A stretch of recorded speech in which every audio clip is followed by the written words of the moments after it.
India is the world's largest democracy with healthcare indicators lagging behind some of the other countries in the region, and the growing disease burden of non communicable diseases being a major cause of concern.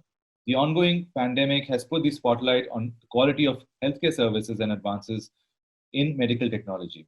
In fact, COVID 19 has altered the means of delivering healthcare, for that matter, accessing it. Advancement in science and technology has made remote monitoring and digital healthcare a possibility. The use of artificial intelligence using AR or VR and wearable technology in healthcare is now finally a reality. Healthcare transformation has been accelerated with technology infused changes. Skills for healthcare professionals also need to be today constantly updated. It has thus become imperative for medical professionals in India to keep abreast of the latest techniques and technologies in the domain. Medtronic, which is the world's leading medical technology services and solutions company, has been at the forefront of training and education of healthcare professionals. The company recently organized India's next Sushruta, INS, in partnership with DocPlexus. India's next Sushruta, or INS, as it's more commonly known, is a case study competition targeted towards postgraduates and super specialty students in the field of surgery. It is a one of a kind academia contest in the medical technology space in India. We are here today to discuss the importance of training and education in healthcare for doctors, particularly in the medtech sector, and the need to evolve with time. Today we have with us the winner of India's next Sushruta, Dr. Usha. She's the MCH for Surgical Oncology at Kidwai Memorial Institute of Oncology at Bangalore. Dr. Souvik Paul, DNB Surgical Gastroenterology from BLK Super Speciality Hospital, New Delhi. We also have Dr. Nitesh Kumar, MS Urology from Osmania Medical College, Hyderabad. He's the second runner-up for the INS. And Dr. Ravi Arjunan, Head of Department of Surgical Oncology, Kidwai Memorial Hospital, Bangalore. And finally, Mr. Madan Krishnan, Vice President and Managing Director of Medtronic India. Let's open this discussion by asking my first question to Dr. Usha. Congratulations again on winning INS. How was this experience of this competition?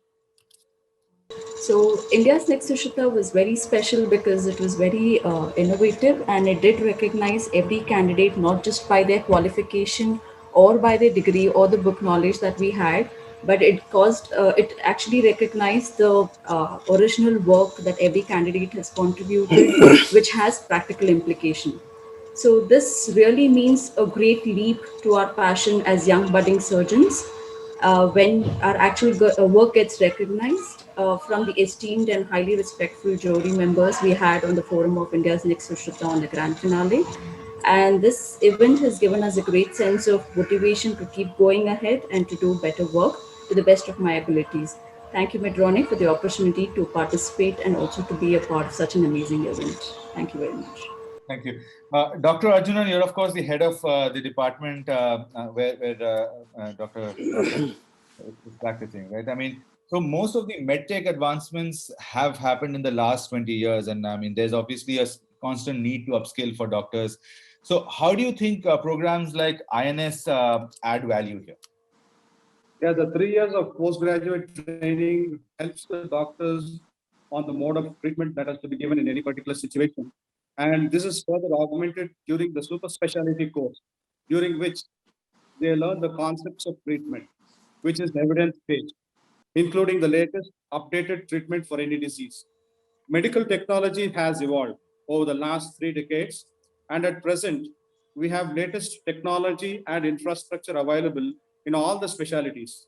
In addition to learning the basic skills during the postgraduate training, it is necessary for the doctors to update their skills and knowledge by attending regularly to conferences and hands-on training workshops, during which time they have to improve their skills in the latest medical technological infrastructure that are available.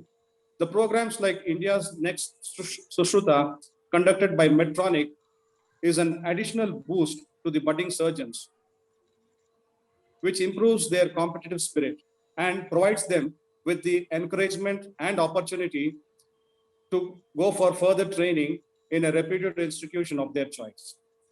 Dr. Paul, again, thanks for joining in the show today. You were the second runners-up in INS. What are your key takeaways from the program, and how do you feel it's going to add value to your career?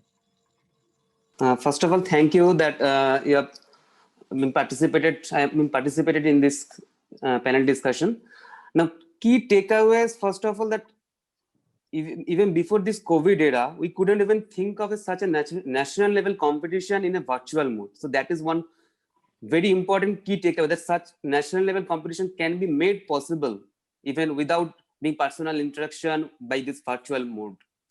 And second of all, that one takeaway that we can see in the grand finale, there are multiple good papers that has been coming up with the presentation, and before that also there are very much good abstract submissions as the judged by respected jury members. But somehow I feel that we as Indians do lot of works and surgeries and all over the year, but we document ourselves to a little lesser degree compared to the other Western countries.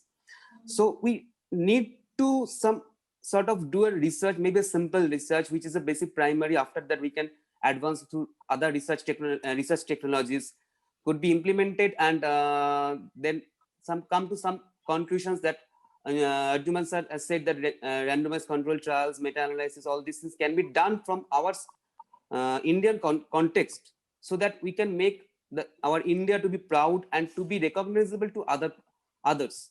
So that, and with that, for this we need some technologies. The technologies in the form of that doing work and also doing publishing our data. So that is quite important to me. Mr. Krishnan, bringing in you here as a global leader in medical technology, what is Medtronic doing to empower doctors to adopt the latest in global technologies in India? Thank you, Rudra. First of all, let me also congratulate Dr. Usha H, head of the department, Professor Dr. Ravi, Arjunan. So I think Medtronic, right from the inception of Medtronic, where our founder invented the first battery-powered pacemaker, for the last 7 odd decades, we have always been in the forefront of innovation and educating and empowering clinicians and surgeons across the world. And in India also, over the last 4 decades, our focus has been to increase clinical capability and the latest innovative products into the market to serve patients and population in India, just like in other countries. We believe that no company, Medtronic, cannot do this alone. So collaboration is key in our approach. We believe that we can only take healthcare further together if you collaborate with esteemed, clinicians, providers, government, and every player involved in the spectrum of healthcare delivery. We're focused in ensuring that we provide access to technology and the right training, both practical, theoretical training required to use our products in a safe manner. We believe that technology will allow us to leapfrog in the care continuum, and the technology will allow us to get superior outcomes. But nothing is possible without trained clinicians and surgeons. And this competition to identify the best of the best in India is in that direction, identifying India's next Sushruta. We also are running significant number of programs from our training center in Mumbai and other training collaboration centers across India to ensure that we identify needs in the curriculum and training and educational continuum, and we continue to equip surgeons, implanters to improve their skill so that together we move towards better outcome for patients.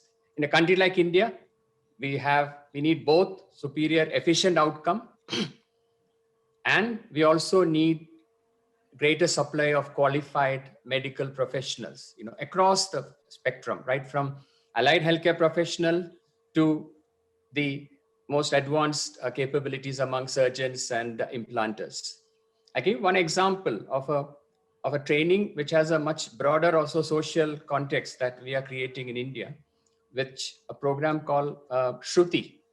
This is a program that Medtronic has been supporting over the last few years, where we train village ASHA workers, village level ASHA workers to go into underserved communities to detect, identify, and help diagnose conditions affecting the ear. More than half of our deafness in India can be actually prevented with the right treatment at the right time. So we are combining, we are training these ASHA workers, giving them respectable employment, giving them skills to be independent, and giving them technology in their hands, which is a otoscope connected to a Android device where the data is uploaded into the cloud, where a capable surgeon can look at these images and diagnose the condition, and the right treatment is given.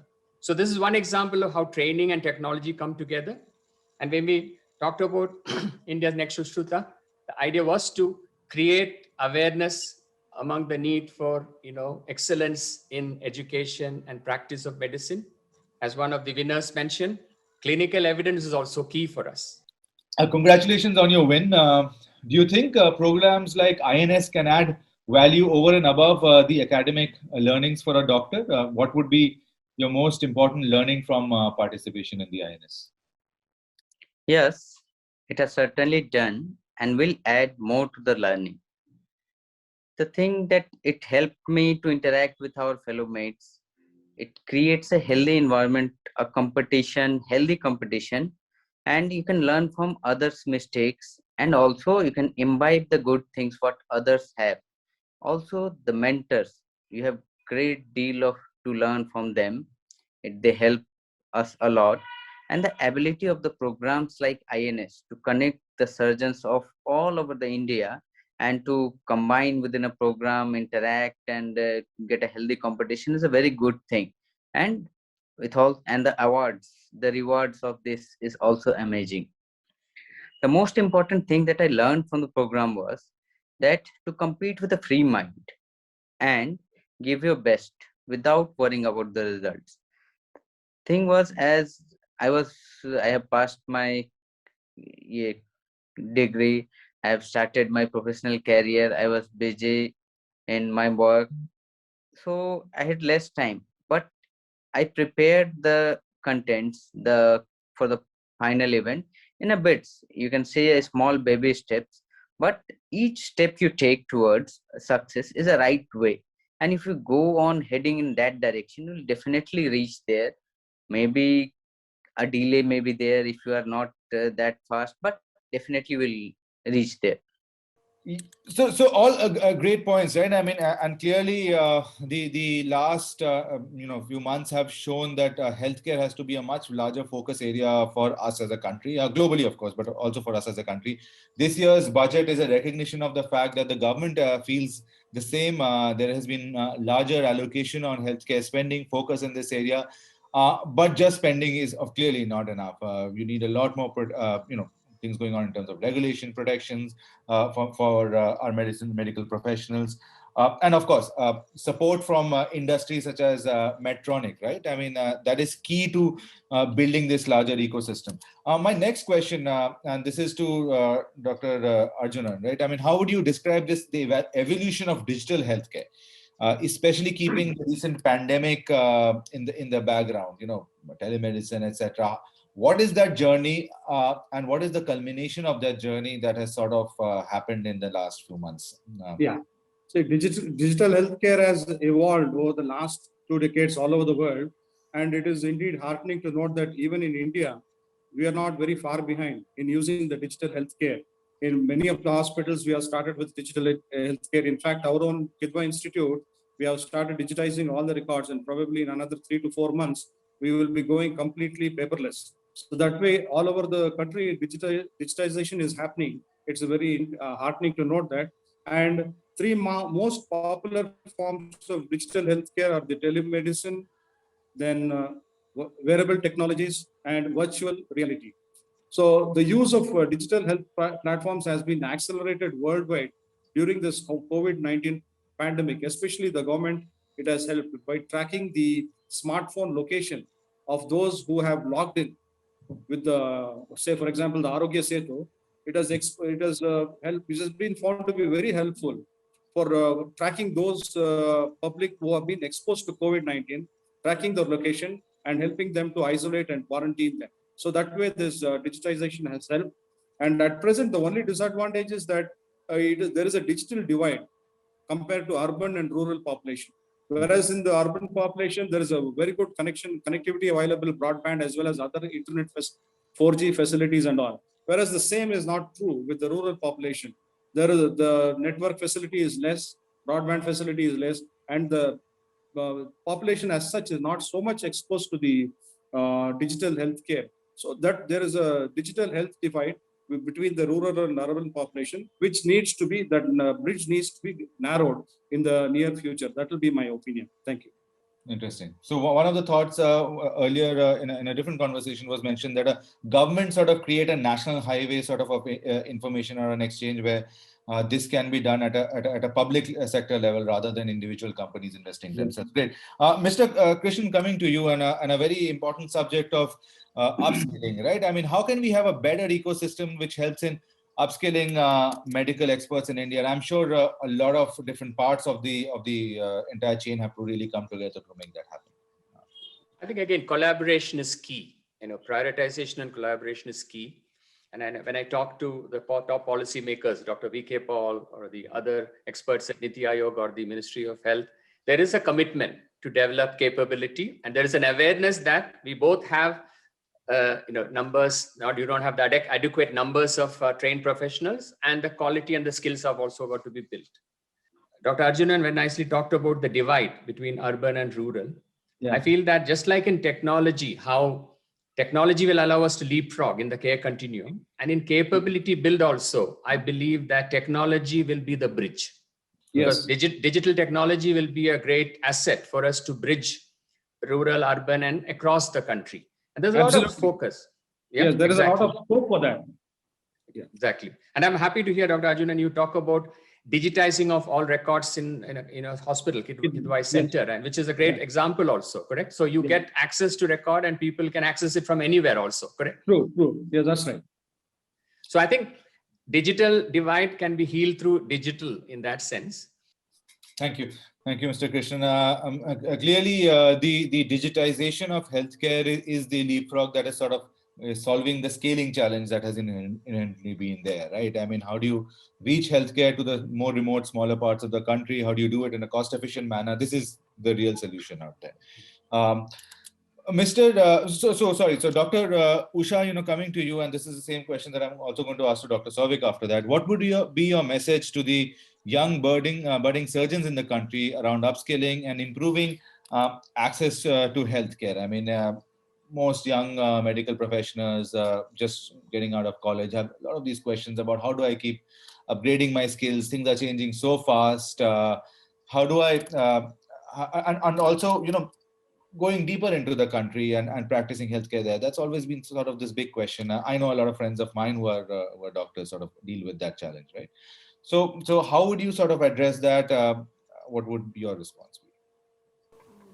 So all young budding surgeons must understand that they are very, very valuable to this healthcare system, because we must understand that all of us are doctors, but we are the doctors who can also operate. So surgeons are very different when it comes to the medical fraternity, where physicians can only practice medicine, but surgeons are the ones who can do both, practice medicine at the same time, can also operate. So I have a few advices for these future young budding surgeons, is that they should stay hungry and keep evolving their skills and restless in the endless pursuit of excellence. They should understand that we are all works in progress, and nobody's achieved their greatest heights until you go and pursue your excellence, and there is no end to learning in surgery. And these surgeons should also have in mind that they need to pay it forward. So the trend should be that you should remember that you have reached this level because there was someone who helped you and mentored and shared freely of their knowledge, and you must repair their favors that they have done to you. And I would like to do this to my head of department, who's trained us and nurtured us over the 3 years of training in surgical oncology at Kidwai. Thank you, sir. And everybody should develop a niche, a passion towards an area of specialization, and should become a master of a narrow field. So I think specialization is what is lacking in India, because we don't have many specializations who specialist doctors who are available at the doorstep of every patient who requires it. So anything is required for these patients, they need to move to a tertiary care center, which may not be accessible to every individual in this country. And everybody should have in mind that whenever they are working in a particular place, or if they are a part of a program, they need to leave they need to work in such a way that they should make their work measurable in some way uh, before they leave the particular place. So they should make their work matter. And they should also have in mind that it is the training is not the end of it. They should be actively participating in the meetings and the trainings throughout their career, and try to learn one new skill or at least one new procedure each year. And as T.S. Eliot said, that only those who risk going too far will actually possibly know how far one can go. So stretch yourself beyond your limits. So this is my advice to all the young budding surgeons. I think this is very important messages for the community, for young professionals entering this space today. I hope this is highlighted. Dr. Paul, your views on the same question, really. Your message to young budding surgeons in the country around upskilling and improving access to healthcare. I completely agree with Dr. Usha that rightly pointed out all the 3 points that are very important for the surgical practice and even medical practice and everywhere. So along with that, I would add something that in our medical services, there is a very long, very much things to be taught or to be taken into consideration in the very short period of time. But everything we could not be achieved with a short period. So we need something, some technologies to learn a lot within a very short time, because we could not go into some one place to another place. That will take some time. So in that case, telemedicine is very important. In specifically, I know that in super specialty in our subject also, and some other streams also, there are telemedicine classes weekly. So these things are very important. For suppose a student is sitting in Chennai, they can learn what is happening in the Delhi. So these things are very much important, which can be acquired and must be attended to improving your access to the healthcare. And second of all, that there are different apps, all guideline apps. So you can update yourself with that apps, like up to date, like NCCN guidelines, all these things. With these things, you can up to date match with the other things, that what Americans, what Indians comparatively they are doing. And so that is one important, that your access to the healthcare is to be actually judged or to be done by these comparative studies.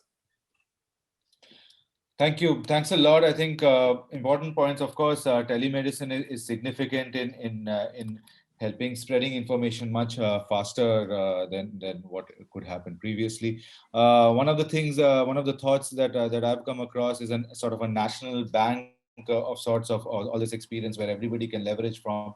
Not only a national sort of, so digitization of records is going to be important as a first step to making sure that data of patients is available across everywhere. So you're a doctor, you're looking at somebody for the first time, you have the entire history right there in front of you because there's this national register, right? Then this is really the last question of the day, right? I mean, what would be your message to the young budding surgeons in the country around upskilling and improving access to healthcare? The thing is, you can frame this question in a two-part. I would like to answer the first. As a young budding surgeons of the country, you need to focus both on your learning and skill and also the knowledge. Learning will improve your both skills and knowledge. Both are important. Knowledge alone cannot do anything, and skill alone cannot do anything. These both things are complementary. As someone said, it's an old saying that learning what to operate is a matter of hours or months, but learning what not to operate is a pearl of wisdom. You need to reach that stage, and everything is unique. Every case is unique, and you have to always keep in mind the dictum, of primum non nocere, first do no harm. You should always leave your ego behind and think about the well-being of the patient. Patients comes first. There will be good days in your life, there will be bad days, there will be days when you cannot perform what you thought, there will be days where you will escape from your blunders only, but just keep going, keep learning, and grow together. There will now the second part, what you can contribute to the healthcare is like the technology is advancing. You can advance also with the technology. You can reach out to many people. Now you can see just the programs like INS has reached out to all surgeons all over India, has imbibed us that we can do such thing of a program like that. And this technology will do a lot of great. It's changing definitely day by day, and the healthcare industry will be refined. Nowadays you will be see the prescriptions online. You can keep the patient's data, all everything online. Earlier when we see a logbook or a discharge book of a big institute, you would say that, oh great, that's a protocol, they are maintaining all the records, everything is there.